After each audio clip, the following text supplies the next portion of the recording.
Thank you all for joining us today. My name is Claire Ron, and I have been tasked with introducing our guest of honor. Before I do that, we do have people both in the room and online. We have someone moderating the Q&A. Please, as questions come to you, drop them into the question and answers in the Teams function, and we will get to them at the end. Additionally, I was asked to remind everybody we do have an upcoming panel on September 8th about our threats of violence to election officials. A lot of people in our consortium are going to be there. The event will be recorded. But Stephen Windisch of Temple University, Pete Senia, Chapman University, and Iris Malone of the Elliott School from George Washington University, as well as an elected official, will be on the panel talking about threats to elected officials. So look for that flyer. We will be sending it out shortly to people who are on this. I did ask our guest how he wanted to be introduced, and he said you can just say this is Paul. So I guess yeah. Hold on. We are very pleased to welcome Dr. Paul Gill from University College London. From the Department of Security and Crime Science. Dr. Gill's work primarily surrounds threat management, risk assessment, lone actor, terrorist threats, and radicalization. So without further ado, Dr. Gill. Thanks for the nice introduction. So it's an honor to be here and come present in person and virtually.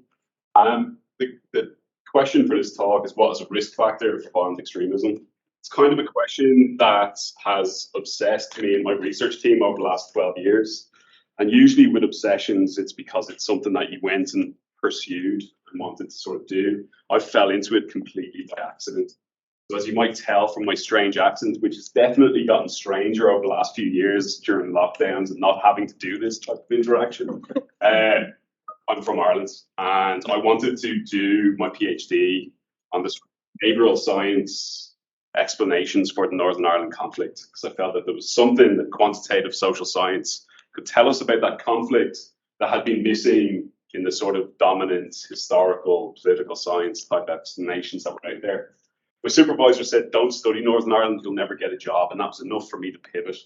And I ended up looking at recruitment into terrorist groups in the Middle East with a specific focus on what happens once they become recruited. So what does the training process look like? What does the sort of conditioning process look like to be ready to inflict violence on other people and oftentimes to inflict violence on yourself? And then I got a job where I worked on projects with Sam over at Penn State. And on the first day, my boss over there said, let's do a behavioral science project on Northern Ireland. That's missing in the literature. I'm like, yes, happy days, here we go. So we ended up sort of developing a method of sort of systematically crawling and coding open source data on participants that were involved in that particular conflict, with a focus on their sort of network structures, sort of parts of the network where innovations happened within IED technology and so on. At that time, this is 2010, there was a real uptake in the quality and sophistication of the IEDs that were being planted in Northern Ireland at the time. So even though we're in peace times, there were still dissident groups looking to sort of get rid of the peace process and go back to conflict.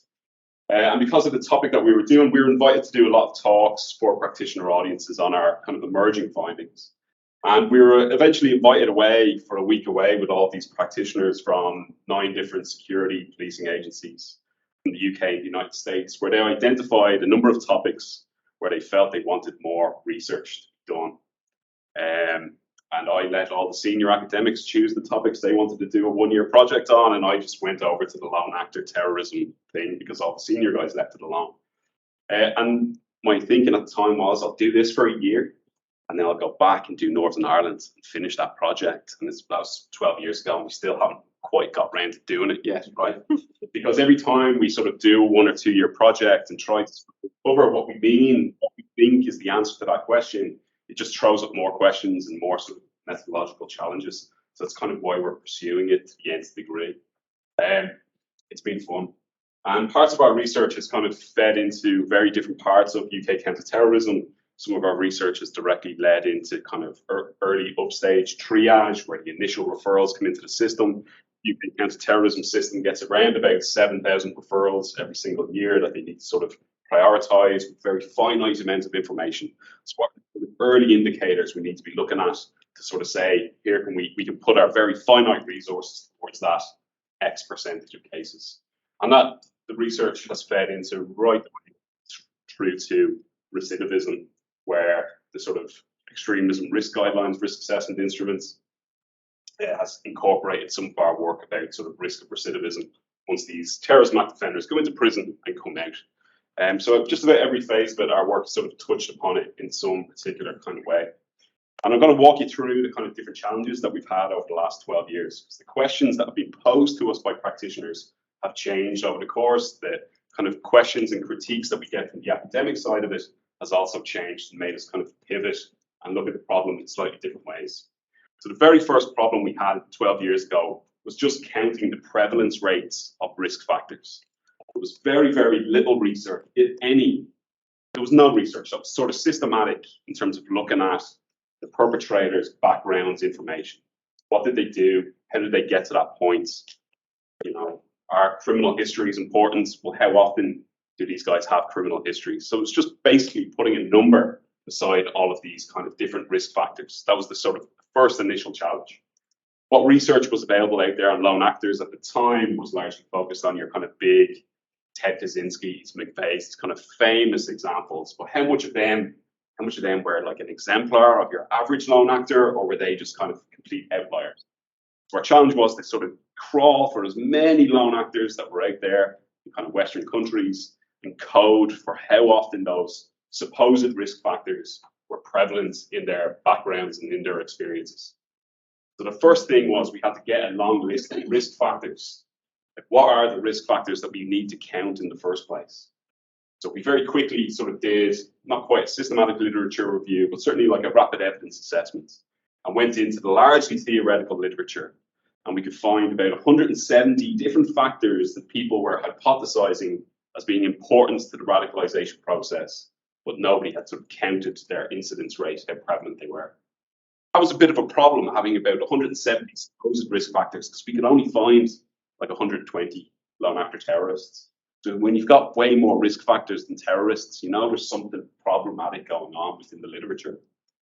Our initial study, like some of the sort of main findings and the sort of descriptive analyses of this, was about this kind of potentially high rates of mental health problems within that sample size. I got a lot of interest from practitioners and academics alike, way more than we'd anticipated. And I can talk to you a little bit about that. We could put a sort of a prevalence rate on how many had criminal histories, how many had to break down in relationships in the months beforehand, or every sort of basic thing you can think about, from their sort of developmental histories to more recent histories we looked at. And one of those kind of topics that I just saw the FBI released a bulletin on it yesterday was the high rates to which other people around the offender were aware that something was going on. Like the degree to which they leaked their beliefs, their attitudes, their intentions, and their behaviors. Really, really striking. It's kind of one of those things that has really kind of taken off and fed into the risk assessment world. Because now all of a sudden, lone actors weren't these guys hiding in the shadows, but the types of tactics and techniques that we use to uncover and assess group-based guys who are communicating their intentions with each other all the time can be applicable to the lone actor space, and it's a great way of generating leads. We just need to know what the best next questions are once that information comes in from the public. When I moved to the UK in 2012, they were looking to sort of put some of that research into operational domains, especially with that sort of lead generation and early assessments. So we ended up, but they were kind of a little bit averse to doing it off the basis of open source information, open source intelligence. So we did a project with the Greater Manchester Police, which basically validated all of the findings that we had found in the open source world. Lone actors at the time were such kind of black swan events, such rare events, that the volume of information that was available on those offenders was huge in the open source domain. What the sort of police data and the intelligence data gave us was a better sense of like the timing and the sequence of those behaviors, how far out from the day they went bang did they occur. So it gave us a little bit more of that granularity about what they were doing online, what were the exact and the trajectories of it. So as I said, some of that was based on police data, intelligence, some of it was based on family interviews of the offenders, some of it was a few offender interviews, basically getting all asking about the same risk factors and getting the prevalence rates. And also some new things started to emerge within those findings. For example, we could see the high rates of child pornography material that was on their laptops, the high rates of child sexual exploitation which had been happening within that group.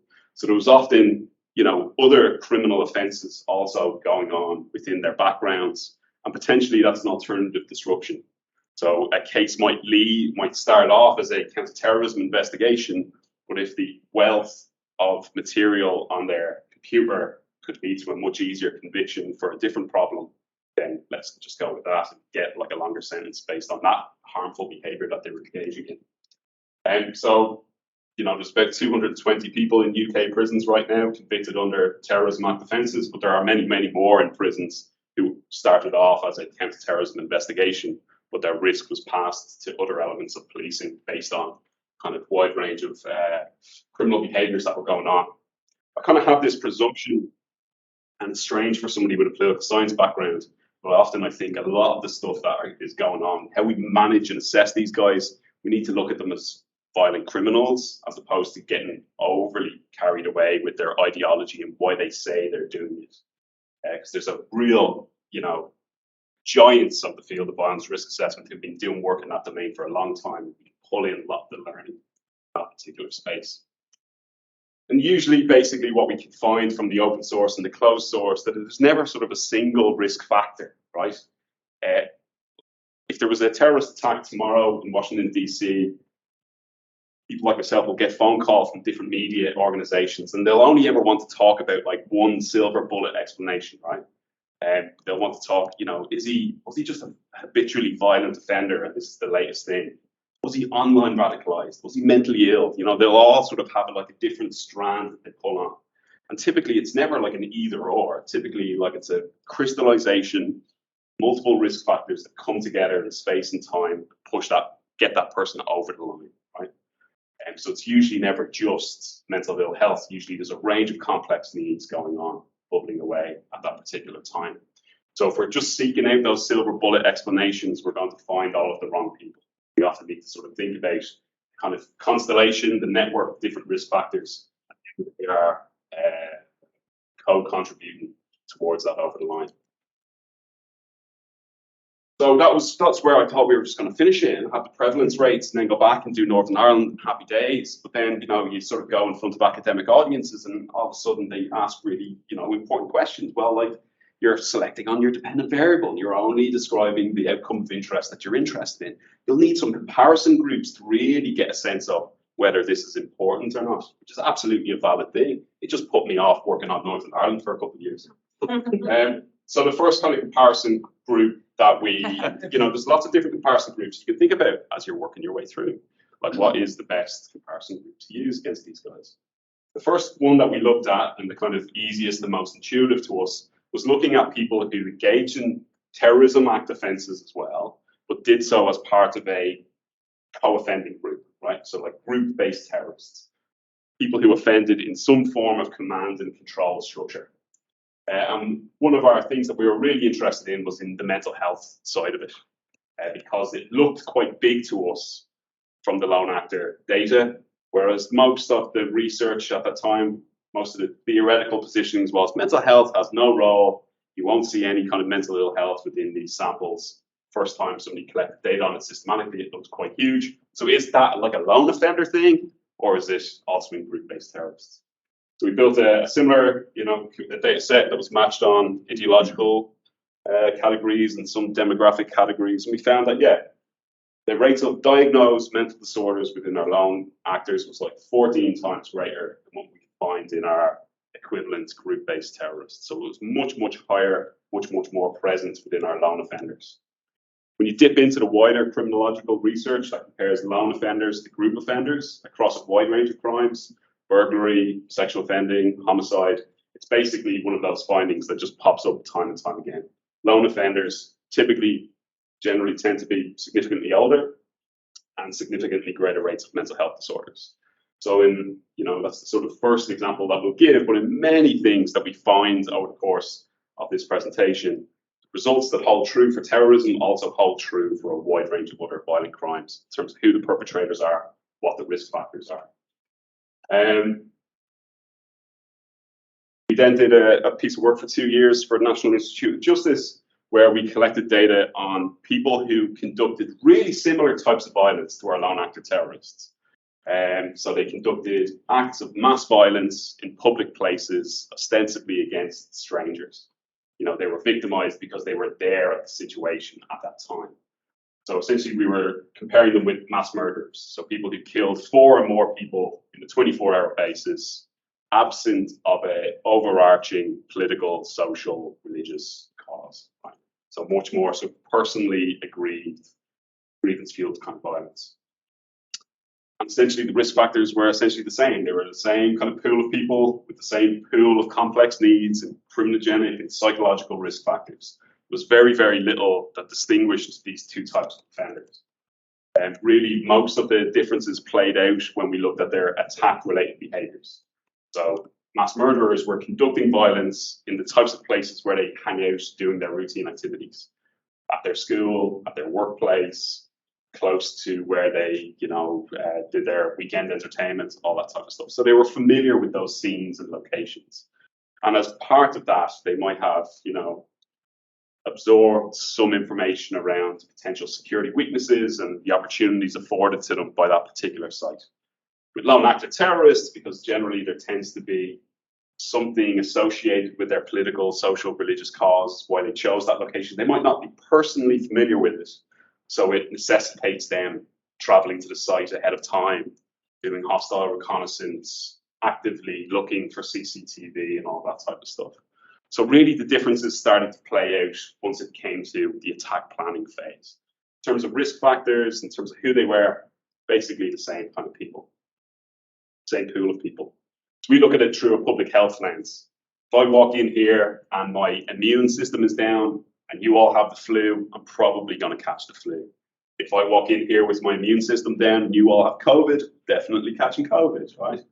And it's kind of like that with these guys. The bubbling away of the different risk factors is what makes them vulnerable. And then at that point in time, the direction they go in depends on what they're exposed to. And quite often when we scratch below the surface of our ideological lone actors, we find a real wide range of personal grievances also driving them over the line. Often personal grievances that are really highly associated with who they attack and when they do it and all that type of stuff. And when we scratch below the surface of our mass murderers, we often find social, political beliefs, but it's quite idiosyncratic to them. Or because they're 19, it isn't very well articulated in a sort of a big kind of manifesto versus, your Al-Qaeda tracts or whatever. So they're quite similar people, swimming in similar waters, facing similar problems, similar sort of criminogenic needs, psychological needs, but just kind of go off in a different direction based on exposure at that particular time. That was what we believed in. So then we were thinking, happy days. We've done our comparisons with rogue terrorists and with the lone offenders. Finally, we can go back and do some Northern Ireland work.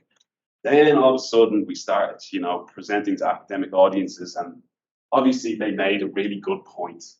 You can't compare your variables with no control group. You need people who didn't step over the line into violence. You need the non-violent guys to be able to sort of get more validation on your risk factors. It isn't enough to only study violence. Fair enough.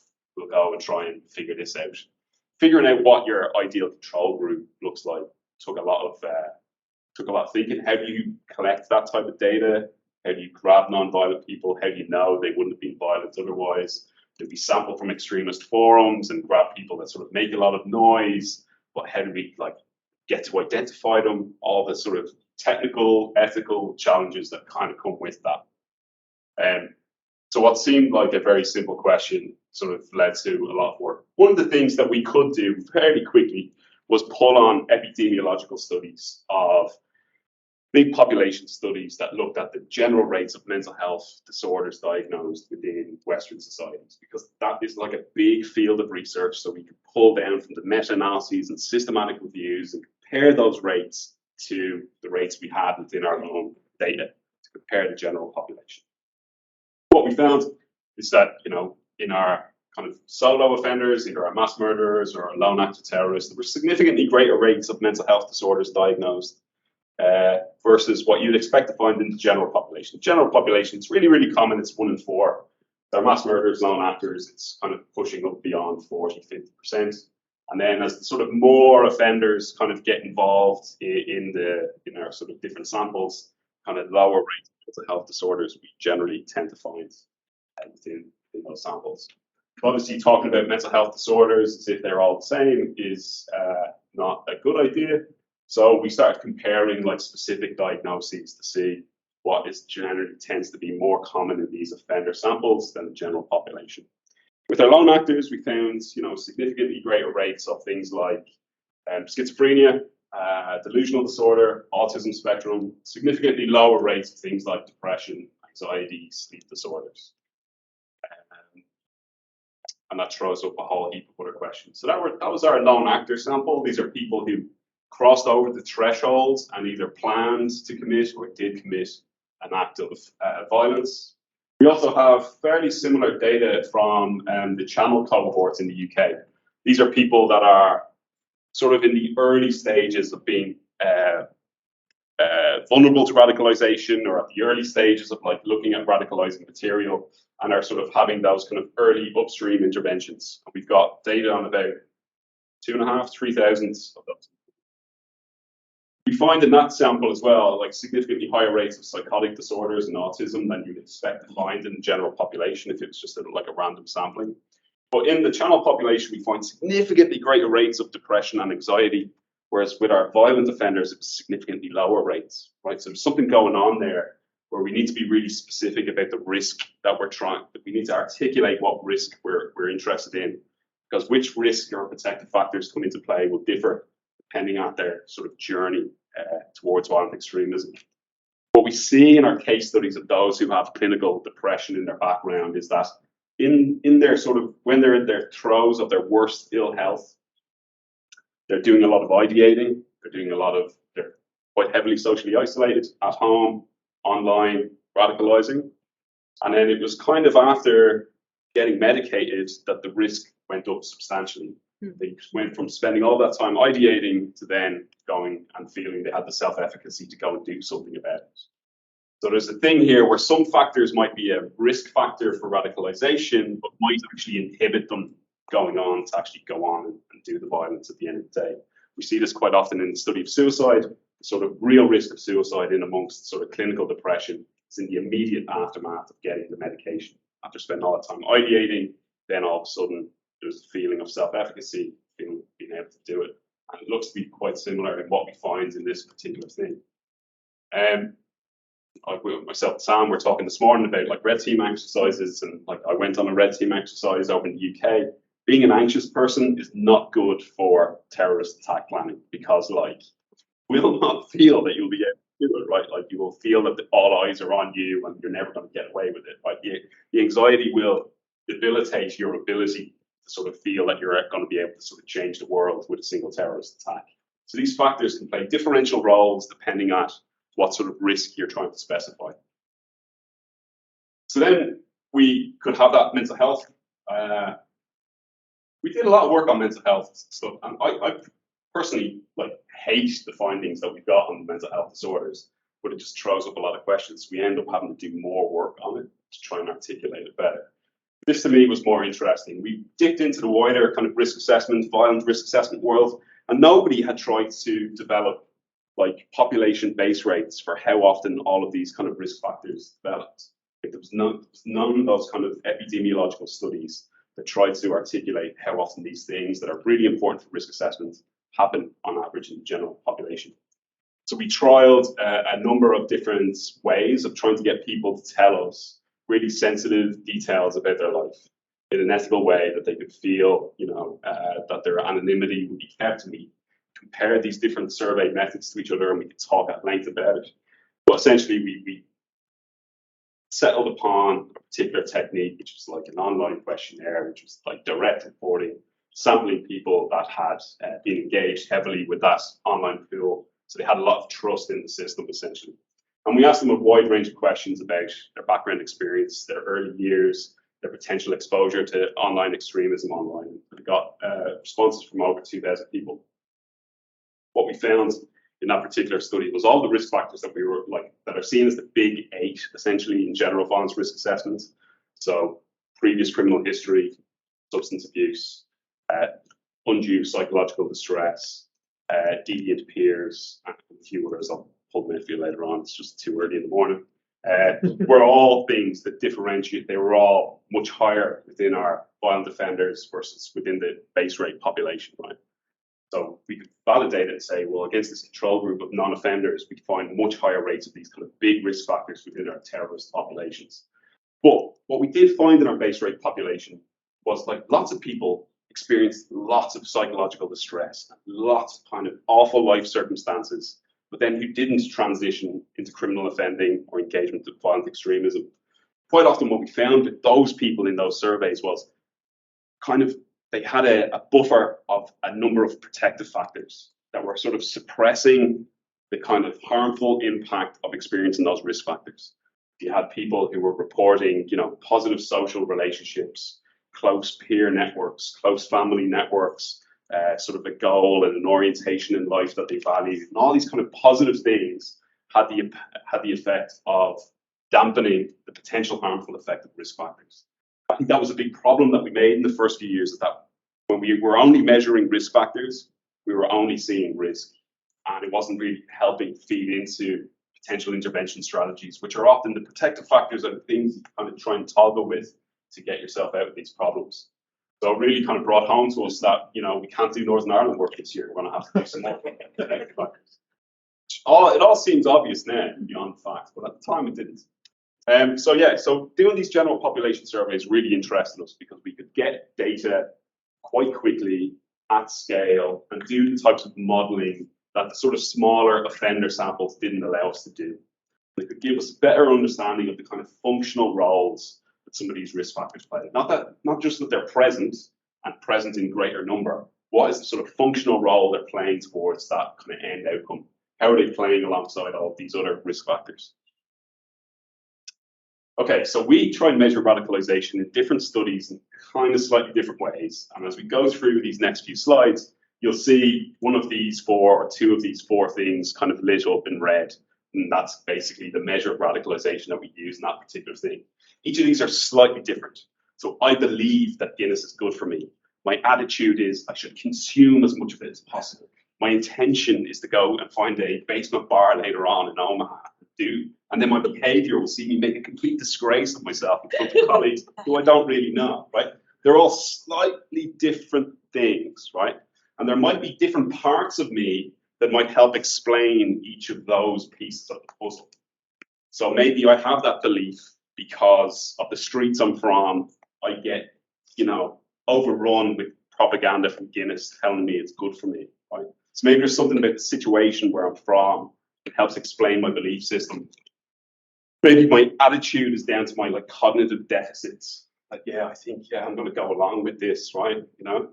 Maybe my behavior might be explained by my addictive personality traits, right? I don't do many things, but when I do, I go to the nth degree with it, right? So there's different facets of me that explain different parts of that kind of sequence of things that's going to see me show myself later. And in UK language, UK counter-terrorism language, we talk about, when they're assessing beliefs and attitudes, they generally tend to end up in the prevent space. It's a part of policing or multi-agency thinking, where it's not a criminal justice route, we're just trying to sort of divert and disrupt their thinking. When it moves towards intentions and behaviors, it typically goes into the pursue space, where it's the sort of hard end of counter-terrorism. It's the kicking down the doors, it's making the arrest, it's building cases and stuff like that. And as I said before, with maybe, that looking at depression and anxiety, some of those factors might be significantly less if you measure it as a belief or attitude, but significantly greater if you measure it as an intention or behavior. So some of these factors will play bigger or lesser roles depending on what you're measuring. So the first one that we were looking at was the fixated. The slide says it's under review. It's out now, so I can update that and send a link if we're sharing the slides. When we first started publishing the lone actor work, I got an email from a team of psychiatrists at the Fixated Threat Assessment Centre, also known as FTAC. FTAC managed the risk posed by fixated individuals to the royal family, British members of Parliament, predominantly royal family. So it's people who they get about 1,000 threats a year or worrying approaches, It could range from people sending Prince Harry letters to say, "I'm your real girlfriend, Harry, and if you don't tell the media, I'm coming to get you and I'm going to kill you," right the way through to people saying, like, "I'm next in line for the throne. If you don't announce it on BBC News tonight, I'm going to come get you, Queen." Wide range of stuff. The really nice thing, and I realise this is a very strange sentence, especially with my accent, but the really nice thing about people who threaten the royal family is that they often leave their name at the end of the threat, right? Because they need Harry to know who the girlfriend is who's in touch. They need the Queen to know who's, what name to announce on music. So also the really nice thing about this data is you got lots of people making noise, sort of expressing intentions to do something. Many of them won't do anything. They'll just sit on their hands. But some of them will turn up at Buckingham Palace, try to jump the fence. A couple have actually gotten into bed with the Queen, and all that type of stuff, right? So we've had researchers embedded. Well, maybe he got like a foot into the bed. He didn't get all We've had researchers on the team embedded down there at FTAC at different times and coding up all the data based on, because it's a multi-agency team, police and mental health teams. We've got all criminal backgrounds. We've got stuff about the content of the threats, and we've got health histories and so on. And the big thing that differentiated, there was three big risk factors that differentiated those who made a threat and showed up to do something, and those who just made noise and just never stepped out the door to do it. So those with a previous history of violence, significantly more likely. Those with a criminal history, significantly more likely. And those with the sort of psychotic disorders, significantly more likely. And again, it's something that we know from general risk violence, that these are three of the big risk factors that we should be considering. The fixated threat guys got in touch with us because they felt that their caseload and people were really similar to the types of people that we were describing in our lone actor data and our mass murder data, and it's basically held to be true. And again, going back to that base rate study where we surveyed over 2,000 people, we asked them a range of questions about their exposure to online extremist materials or extremist settings. So people sort of gave us, different self-reports about different issues where they viewed extremist propaganda or interacted with what they considered to be extremist, or they had close associates and things like that. So we sort of put all of these kind of exposure and previous beliefs into like a single variable to see like who in our base rate sample were significantly more likely to self-report doing at least one of these behaviors versus those people in our sample who said no to all those questions. Those who experienced prejudice, where that was one of the kind of big predictors which differentiated the exposed to the non-exposed. And that's something where maybe the risk assessment of violent extremism differs from the risk assessment of general violence, because there often is that sort of political, social, religious motivation behind it, which is often tied to prejudice from an out-group, more dominant group, so on. So there's a lot more kind of work to be done about how do we kind of factor that into risk assessments and measure it, and at what point of investigations can that come up. Those who reported being under undue psychological distress, those who self-reported being thrill seekers, and I just have married in there as a potential, as just one protective factor. Basically all the protective factors that we measured differentiated the exposed from the non-exposed. That's just an easy one to find an icon for. So when we started at the start of lockdown, we've done a series of studies since April 2020, right the way through to I think about 2 months ago. And we've got another one rolling out next month, where we've pushed out these surveys to UK nationally representative samples. And we've been able to sort of measure the degree to which many of these risk factors have increased over the course of lockdown, which if they're all increasing within the general population, we should also expect to see more engagement with that extremist materials, more people then getting over the line, transitioning that into behavior. That's essentially what we're seeing in caseloads. As these risk factors increase in general population, risky behaviors also increase as a sort of portion of that. And we used a measure that was developed by Macaulay and Moskalenko to try to measure radical attitudes and intentions. So we asked them on a scale of from strongly disagree to strongly agree. It's sometimes necessary to defend the values, convictions, or religious beliefs of the group, support groups that use violence to fight injustice, fight for a better world by using violence, committing attacks, or kidnapping people. For each of those bullet points, it's like an incremental increase in a sort of a more kind of risky or hardened position about what is justifiable to response and how to respond. And again, like that sort of first problem that we had with the Homer Simpson picture, there's, lots and lots of risk factors that significantly differentiate those who have really high radical attitudes and intentions versus those that don't. Most of these kind of effect sizes are in the kind of low range, right? We have very, very few that even make it above into the moderate range, and even them are just like peaking above that kind of nominal threshold, right? So again, it goes to that point. There's never going to be a single risk factor that pushes that person over the line. It's going to be that kind of constellation of multiple factors that come together and get people over. But you can get a real sort of sense from the effect size what might be more important than other things. Low self-control, again, is one of those kind of classic 8, which comes to the fore time and again across risk assessments. And we've got a range of other things going on within there. Again, things like substance abuse, peer delinquency, had greater effect sizes than things like social isolation or victimhood. Again, one of the things that we're trying to get at is that sort of functional relationship. So things like substance abuse, drug abuse, alcohol abuse, we see that in all forms of violence risk assessments. But I think its functional relationship for violent extremism is different than what it is for intimate partner violence. If you look at risk assessment instruments on intimate partner violence, alcohol abuse is looked at as almost like a precipitating factor, as in lots of substances is consumed, leads to friction in the household, and it's like consumed quite close to the violence. When we look at our sort of jihadi case studies that we've got like in-depth information on that have substance abuse in their background, quite often it's like a real distal behavior, as in they lived a decadent Western lifestyle, got clean, reverted or converted, and then sort of went down that kind of path. So its functional role, the timing, it's still important as a factor. How it leads into formulations of people's risks, it's going to be really different. That's something that I think we really need to kind of untangle going forward.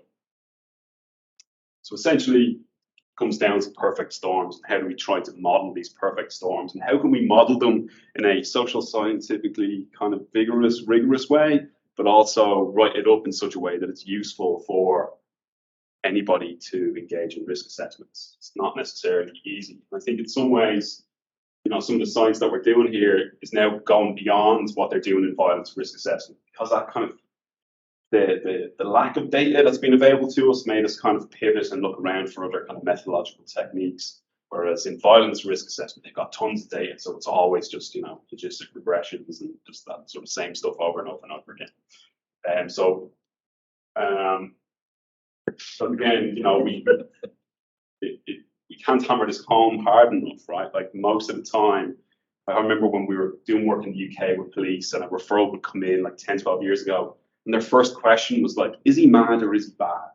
Like that was the sort of first like dichotomous thinking, is he online radicalized or is he offline radicalized? Like it was all very kind of black, white, either or, and not really kind of open to the sort of level of nuance that really typifies how people get over the line and do terrorist violence. We really need to think about like what kinds of people, in what kinds of contexts, what times should be considered at risk. It's a completely dynamic environment that we have in front of us. ISIS messaging was very different than Al-Qaeda messaging. It's going to attract very different types of people. And the risk factors are going to change because the types of people that are attracted to the message is going to really, really change. If the types of radicalizing material is being disseminated in a different setting, then the profile of who you're looking at is going to differ because the setting is different. Back in 2005, most radicalization in the UK was happening in, university settings. Yeah, significantly more likely to have research degrees, university experience, because that's where the setting was, and that's what led people to be there. So we need to have that kind of level of flexibility in what we're thinking about. And some things might be a risk factor for certain types of ideologies, but might be a protective factor in other ones. Again, finally, we can talk about Northern Ireland. You know, most of the people that cross over the line into violent offending in Northern Ireland for the Republican cause, you can kind of see in their family names, like they've got brothers who did it, they've got dads who did it. Like that kind of close-knit, tight-knit family network is what epitomizes a lot of dissident groups right now. So actually being in a family and having close relationships in the wrong family is a risk factor. Whereas what we see in the sort of jihadi spaces in the UK quite often is like a major difference in cultural values between the kid and the parents, and they kind of the family fractures as a result of these differences. That's what kind of leads to the risk. So it's completely opposites. We need to sort of take that kind of situational context into account. One of the things that we've started to do is do this kind of sequence analyses to show on a kind of timeline what the kind of temporal relationships between risk factors generally tend to look like. You know, again, a lot of that focus, a lot of the reason why we did more work on mental disorders was because we were miscited a lot at the start. So all we said was, look at the numbers, there's lots of them. And then people kind of cite the same, they're saying it causes it. Then we had to kind of do more work to articulate that better. And what we find when we look at it as a sequence of behaviors, typically you know, their poor situation as a result of their mental disorder either kind of led to them being quite socially isolated, which led to them being reliant on a virtual community, which then sort of led to exposure to radicalizing materials and so on, and then kind of went that way.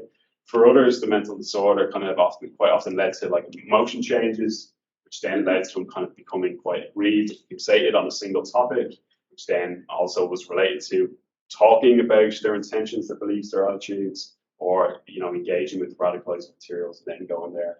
So these risk factors might have different functional roles, right? There's a multifinality and an equifinality to this kind of process that we need to be able to understand and not presume that's sort of single thing for everybody. And then more recently, we've been interested in, we did a German nationally representative survey, because again, they've got like that sort of nice range of problems. Well, it's not a nice range of problems. They got problems with the extreme right, they got problems with the jihadi side of things. So it's a interesting context to try to play some of this out from a data perspective. Again, we asked them that same question about the degree to which it's necessary to defend or fight or whatever.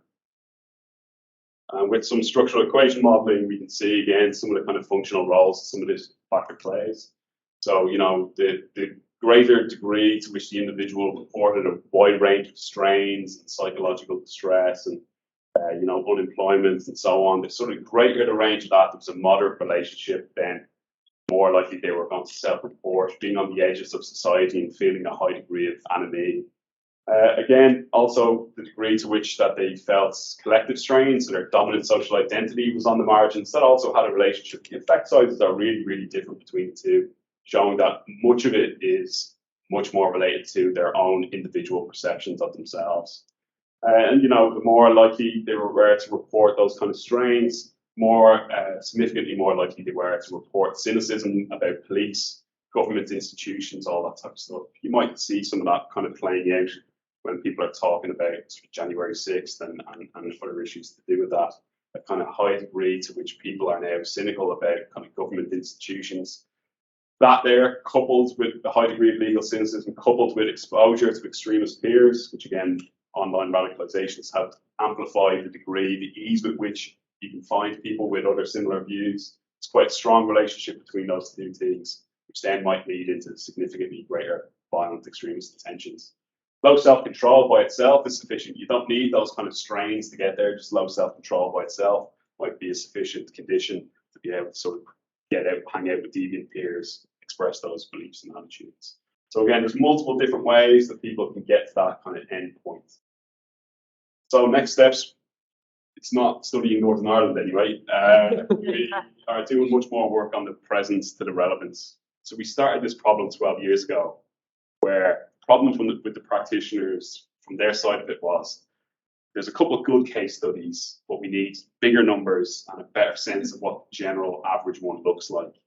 We could build all these numbers, we could sort of say this is the prevalence rate, it's more likely than in these other violent offenders, it's more likely within societies, but it doesn't necessarily give you a sense of like the functional role of it, right? For example, we have these kind of strange correlations within our lone actor data. Like people with a mood disorder were significantly more likely to be married within the data. We don't know, did they have a mood disorder, then get married, or did they get married and develop a mood disorder? We can hypothesize what the direction of that relationship is, but we really want to dig into individual case studies to get that better understanding of the functional relationship. So we're sort of almost going back to the kind of idiographic style stuff. In the coming months, we got the green light to go into UK prisons to do interviews with terrorists and offenders, and that's going to be some of the issues.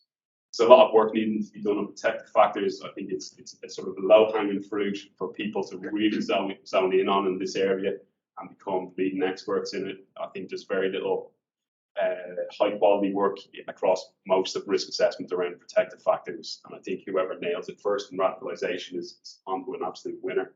We're also starting to get interested in replications and meta-analyses, because obviously we have that kind of crisis in psychological sciences and other places, and terrorism studies is probably no different. Like Mark Satan's work, for example. And yeah, we're also interested in the art of risk assessment, which is some of the work that we're doing with Sam right now, which is more focused upon sort of human side of it.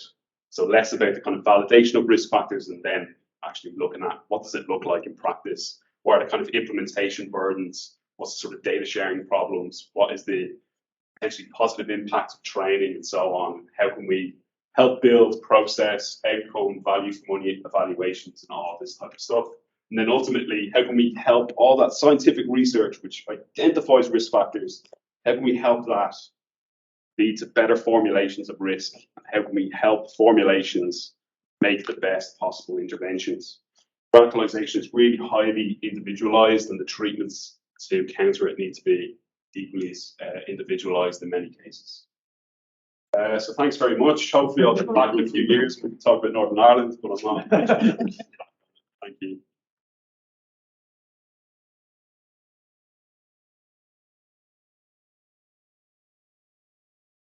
Questions in the chat, but I wanted to give first rights to the room.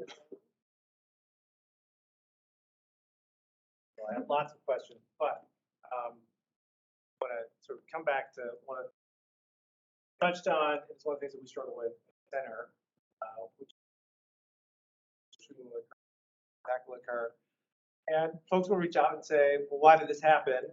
And they want a simple answer. And saying it's complicated is never satisfying.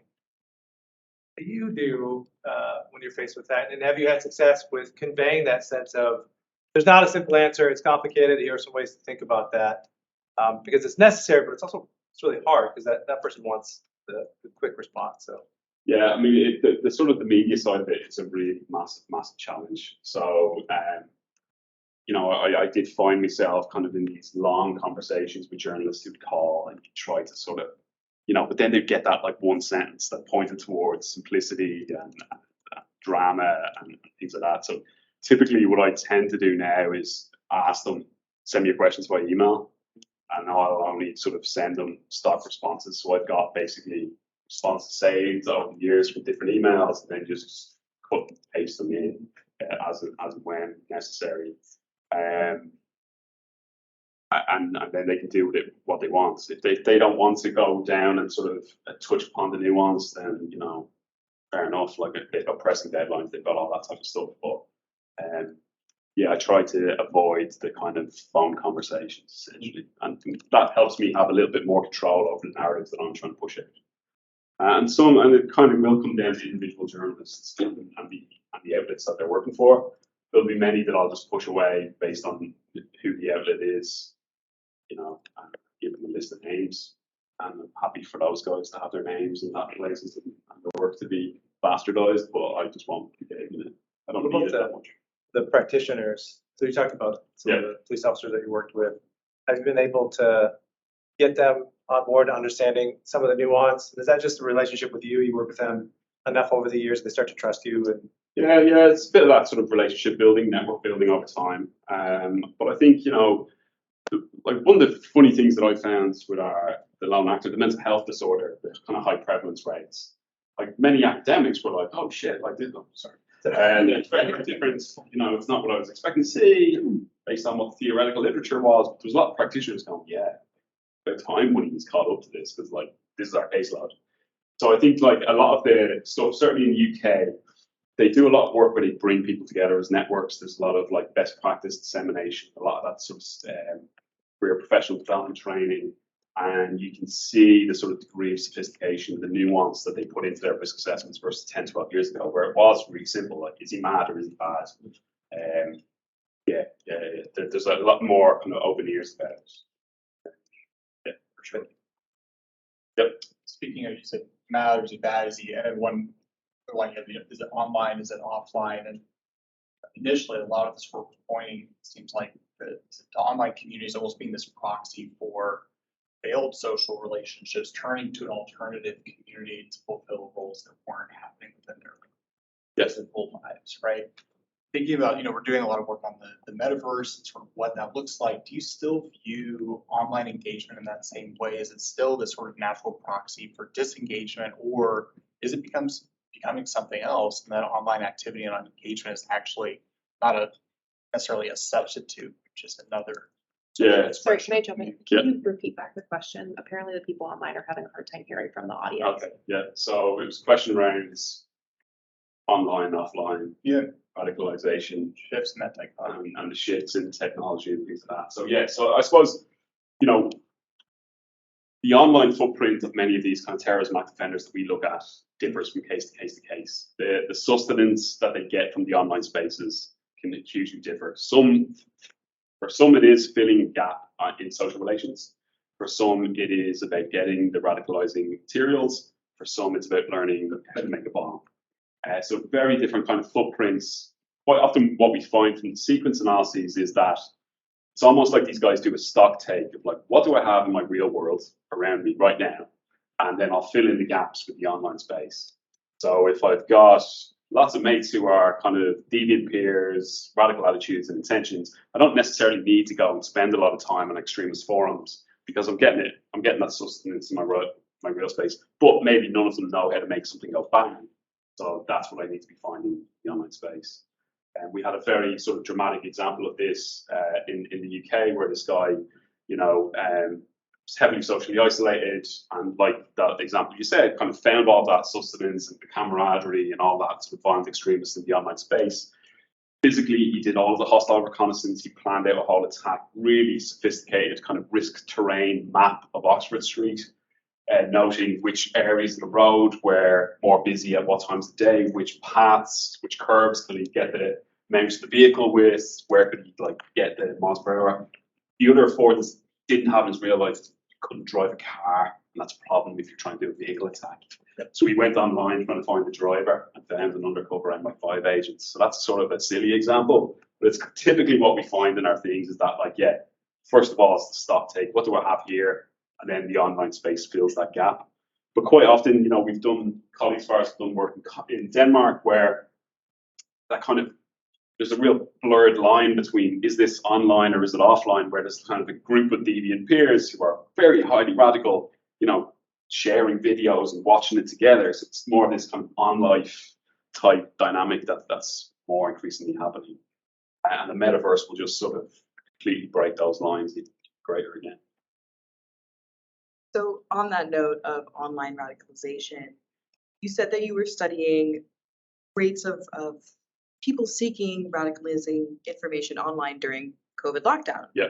Did you find that there was an increase in people seeking this sort of information due to being perhaps socially isolated or et cetera? Yeah, so the question was about the degree of the uptake in the prevalence rates of people accessing these radicalizing materials online. Yeah, absolutely. So I think we've got 4 waves of the data. And one of those kind of dependent variables we use is slightly more elaborate version of what I showed you. So it's about exposure to extremist materials, their settings, or the extremists themselves. And those kind of self-report numbers have gone up over the course of the last 2 years, and kind of gone up proportionately with the degree of self-reported psychological distress, social isolation, and all those other issues. So the big question now is that now that life seemingly looks like it's almost back to normal again, will that just decay and go away, or will there be a legacy effect of that sort of hanging on for quite a while? Only time will tell. I've got like my own assumptions about how it will play out. But yeah, absolutely, all those kind of underlying risk factors have gone up. Self-report stuff, like we do a lot of work on domestic abuse, self-reported rates of domestic abuse perpetration, victimization, all these kind of different harms have all shot up over the course of the 2 years on our surveys. It's a mess. We have about 5 minutes left. I did want to get to a couple of the questions in the chat. Marcus Pollock asked, so how does certain ideology play into the risk of violent extremism, i.e. racist ideology, religious bigotry, etc.? Do these suggest a greater propensity to violence? Yeah, it's a tricky one that I don't really have an answer for, fortunately. I think that there is something about, obviously ideology plays a role. I feel it's there and it's present in each of these guys that crosses over the line into terrorist violence. I don't think I think for many of them, the ideology, right, let me start that again. The problem we often have with risk assessments in ideological violence is that we treat the ideology as the problem, whereas for many of the people that we're assessing, for them, ideology is the solution to the other problems in their life, right? So if we find a guy and assess him as ideologically radicalized and sit down, give him the counter narratives, de-radicalize him, let's imagine that could be successful. And we send them back to the community without addressing all of those underlying risk factors, congenital needs. He's probably going to end up being somebody else's true positive. He's probably going to find some other harmful behavior to engage in. So whilst it is important to account for the ideology, without fixing and addressing those underlying problems that the person's gotten, it's just going to end up somebody else being harmed as domestic violence or whatever, right? Because they're the same underlying risk factors that are there for all these other harmful criminal behaviors, they're just going to probably find a different outlet that is a solution to their problems. So yeah, we need to look at the ideology alongside of these underlying problems. And I think if we understand those underlying problems, we'll get a better sense of why the ideology is functionally relevant to them, like what's it doing for them. Because it will do different things for different people. For some, it will give them a sense of mission. For some, it will give them a sense of camaraderie. For some, it'll be an excuse to hang out with other people. For some, it'll just be an excuse to be a violent guy because they're just a perpetually violent person, and that's just the latest outbreak of it. So looking at the two of them in combination and how they kind of interact is really important thing, rather than thinking about it separately.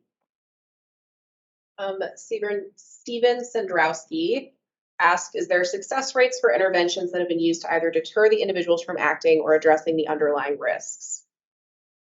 So there's definitely, and I can send the materials, there's definitely a meta-analysis that's out there right now that looks at the success or not of different CVE and PVE interventions, and whether the factors that they target in their interventions map onto meta-analyses of the types of work that I'm doing.